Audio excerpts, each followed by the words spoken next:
Hello बच्चों, कैसे हैं आप लोग। स्वागत है आपका ETP star super learning platform में। बच्चों, इस त्योहारों के मौसम में मैं रौनक आज आपके लिए लाया हूँ बहुत ही अच्छा वीडियो, जिसमें जो मतलब बहुत बच्चों की नीड होती है कि सर हम 11th में कौन से टॉपिक्स करें कि 12th में हमें दिक्कत नहीं हो, ठीक है ना। तो उससे पहले मैं आपको एक बैच का अनाउंसमेंट करना चाहता हूँ। यहाँ पे एक बैच जो अर्ली ग्लेडिएटर नाम से चालू हुआ है, ठीक है ना। इस बैच की खासियत यह है, जो भी बच्चों की 11th की प्रिपरेशन किसी भी कारणवश नहीं हो पाई हो, तो वो बिल्कुल इसमें एनरोलमेंट ले सकते हैं, ठीक है क्या। और इसमें खास बात और है, दिवाली के मौसम में आपको बहुत ही अच्छा डिस्काउंट मिल रहा है, ठीक है ना।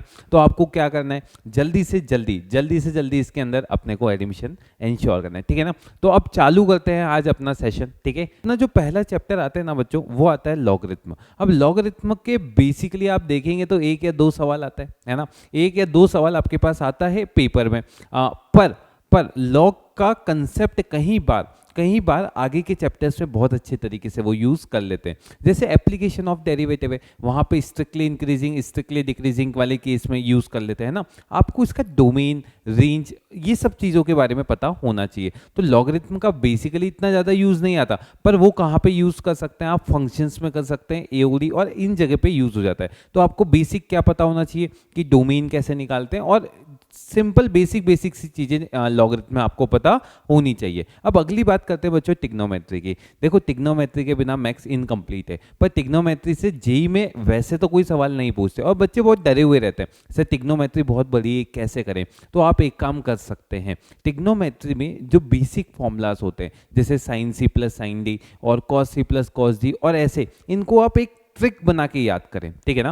भाई ये सारे फॉर्मूलास अपन को याद होने चाहिए, पर अगर नहीं याद हो रहे हैं तो कोई ना कोई ट्रिक्स बनाए। जैसे साइन के फॉर्मूले में एक साइन और एक कॉस आता है, ऐसे आपको अपनी एक ट्रिक्स बनानी है, ठीक है क्या। और फिर क्या कर सकते हैं, आपको बेसिक आइडेंटिटीज वगैरह सब पता हो गई। उसके बाद कुछ ऐसी चीजें जैसे A sine X plus B cos X, इसकी रेंज क्या होती है बच्चों, ये सब जो बिल्कुल बेसिक लेवल का आपको टिग्नोमेट्री में आना चाहिए। देखो, आइडेंटिटी सब तुम्हारे ऊपर है, तुम कितना जल्दी उसको याद करते हो, पर तुम जल्दी से जल्दी उसको याद कर लो।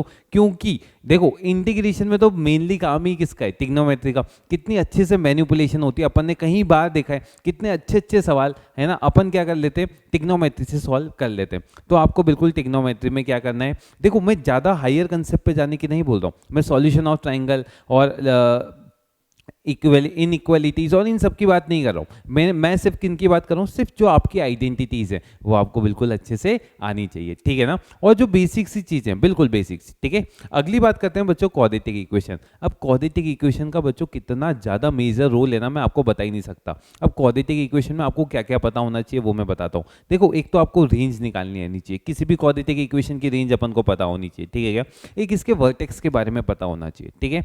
और क्वाड्रेटिक इक्वेशन में आप क्या कर सकते हैं, थोड़ा बहुत रूट्स के बारे में पता कर लें, ठीक है। वो तो अपन को बेसिक क्लास 10 से भी पता होता है, ठीक है ना।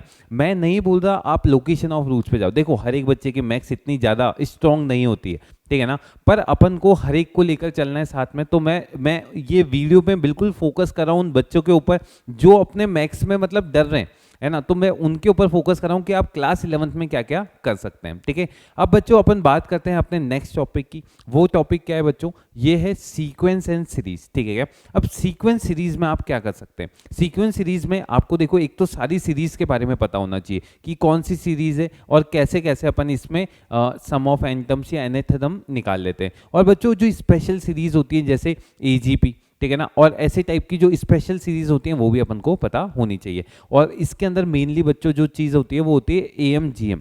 एएम जीएम में जो इनइक्वालिटी होती है आपने पढ़ा होगा, अगर पॉजिटिव नंबर्स होते हैं तो बच्चों AM is always greater than equals to क्या होता है, जीएम। और ये इक्वालिटी कब आती है, जब नंबर्स क्या हो जाते हैं, इक्वल। ऐसी चीजें अपन को बिल्कुल पता होनी चाहिए, क्योंकि ये क्या होता है बच्चों, फर्दर आगे क्वेश्चन जो वेक्टर थ्योरी हो गया, और इसमें क्या होता है लास्ट में एएम जीएम की इनइक्वालिटी बहुत अच्छे से डाल के क्वेश्चन फ्रेम कर सकते हैं, ठीक है।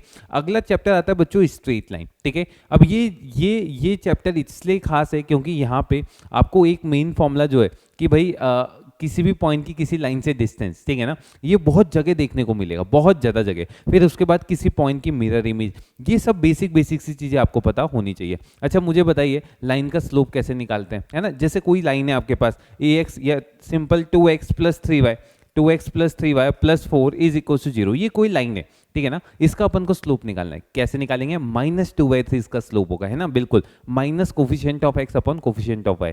ऐसे ही आपको सारी ट्रिक्स पता होनी चाहिए, ये बहुत बेसिक सी चीज़ बताइए, ऐसे बहुत सारी ट्रिक्स होती है जो अपन को याद होनी चाहिए, ठीक है।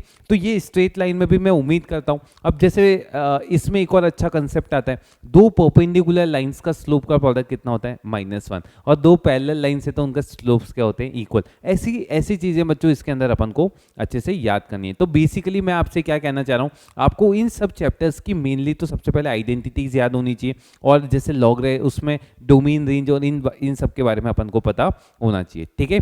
और अभी तक जिसने भाई फॉर्म नहीं भरा है, तो आपको डिस्क्रिप्शन में एक फॉर्म भरा हुआ है, आप वो भरेंगे तो ये जो अर्ली ग्लेडिएटर बैच है, ठीक है क्या, तो इसमें आपको क्या मिलेगा, एनरोलमेंट, बहुत ही अच्छा खासा डिस्काउंट मिल रहा है, ठीक है ना, दिवाली के मौसम में धमाका, ठीक है क्या। तो आप बिल्कुल क्या कर सकते हैं, फॉर्म भर सकते हैं, और फिर भी आपको कोई भी प्रॉब्लम आती है तो आप हमारे हेल्पलाइन नंबर पे, ठीक है ना, वही फॉर्म भरने में कहीं भी दिक्कत आ रही है या फिर आपको एडमिशन लेने में कहीं दिक्कत आ रही है, तो आप बिल्कुल हेल्पलाइन नंबर पे फ़ोन करके बिल्कुल कांटेक्ट कर सकते हैं, ठीक है। तो उम्मीद करता हूँ आपका त्योहार के मौसम में, है ना, आप स्वस्थ रहें, मस्त रहें, ठीक है, तो यही आशा करते हैं। चलो बाय, ऑल द बेस्ट।